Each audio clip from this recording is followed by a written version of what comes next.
Sestdien un svētdien Vidzemes Olimpiskajā centrā risinājās starptautisks jauniešu hokeja turnīrs Lieldienu kausa 2013, kurā piedalījās 6 U11 vecuma zēnu komandas. Latviju pārstāvēja vietējā komanda no Valmieras, kā arī Rīgas Dinamo zēnu komanda. Turnīrs tika aizvadīts 2 dienas, kurās dalībnieki aizvadīja 5 spēles, izspēlējot pēc principa katrs ar katru. Valmierieši pirmo spēli aizvadīja Rīgas Dinamo komandu un piedzīvoja sāpīgu zaudējumu ar 7-2. Otrajā spēlē mūsija saņēmās un ar rezultātu 4-0 pieveica IHK Helsinki komandu no Somijas.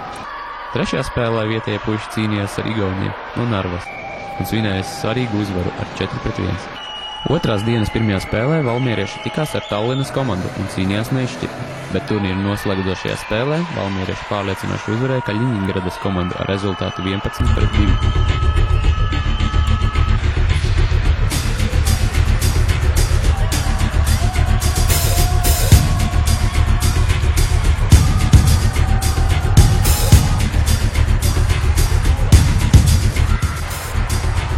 Turnīrā Valmieras hokeja kluba spēlētāji izcīnīja 3 uzvaras, piedzīvoja 1 zaudējumu un vienreiz cīnījās neizšķirti, turnīrā ieņemot 3. vietu. Par Lieldienu kausa 2013 ieguvējiem kļuva Rīgas Dinamo komanda, bet otrie palika viesi no Tallinas. Pēc turnīra par iespējām dalījās jaunie spēlētāji, kā arī turnīra organizators Jānis Lauris. Apsveic ar uzvaru, kāda iespēja par turnīru? Labi, mēs cīnījāmies līdz galam. Man patika, kā komanda spēlē šodien. Kur bija grūtākie pretinieki, kas vairāk problēmas sagādāja? Mums visvairāk problēmas sagādāja Vipers. Kas viņiem bija tik stiprs? Nezinu, mēs cīnījāmies 1-1, 2-2 un izrāvām beigās uzvaru. Jums arī medaļa, kā pašiem 3. vieta? Labi. Cīnījāmies un dabūjām to 3. vietu.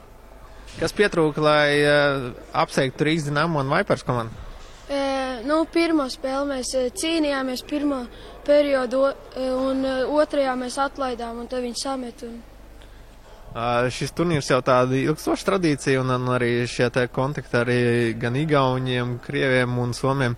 Cenšamies iedibināt, cenšamies aicināt pie sevīm un cenšamies arī braukt pie tiem, kas ierodās šeit un kuri organizē turnīrs, lai būtu, lai būtu atdevi arī citās pilsētās, tādā veidā. Somi palika pēdējā vietā, vai viņi bija jaunāki, vai nebija pilns sastāvs, vai pārējie latvieši labi? Par turnīru varētu teikt, ka 2 komandas bija jaunākas gados, tātad tās bija Helsinku un Kaļiņingradas komandas, kuras bija tīra 2003. dzimšanas gadu. Un tas tomēr šajā vecumā ļoti liels rādītājs ir. Pārējās komandās spēlēja arī 2. gadi un bija puses, 2. un 3. gadi. Bet nekas, es domāju, ka šīs komandas 3. gadi nākotnē vēl parādīs savu sniegumu, būs augstākās vietās. Valmieras hokeja faniem nākamie kaut kādi turnīri vai sacensības, uz kurām būtu vērts nākt skatīties šeit Vidzemes Olimpiskajā centrā? Es domāju, ka nākamais turnīrs ir Valmieras kauss. 2. turnīrs jau augusta beigās, pirms skolas, kur iedibināta tradīcija ar komandām no Zviedrijas, no Krievijas, tāpat no Igaunijas un Latvijas.